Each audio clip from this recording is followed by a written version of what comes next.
सगळ्या कष्टी जोपर्यंत आपला काळ चांगला आहे ना, माणसाला तुम्ही काही खाव, माणसाला पचत.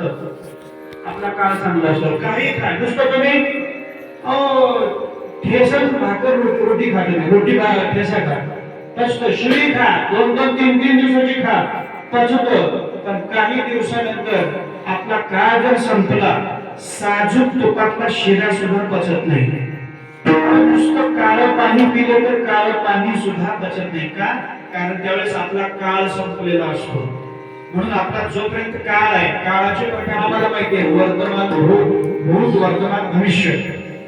पण आणखी एक काळ आहे ज्या काळाला आपण अंतकाळ म्हणतो. तो आपला अंतकाळ येण्याच्या अगोदर आपलं जीवन इहलोकीचं आणि परलोकीचं जीवन जर सुखमय बनवायचं असेल तर संत सांगत असताना म्हणतात, ठीक आहे, ज्ञान परिपूर्ण अवस्था म्हणजे सुख, अज्ञानी अवस्था म्हणजे दुःख, परमेश्वराचं स्मरण म्हणजे सुख, विस्मरण म्हणजे दुःख ना महाराज. पण आणखी एक आजच्या अभंगामध्ये असं सांगितलेलं आहे की प्रारब्ध म्हणजे काय.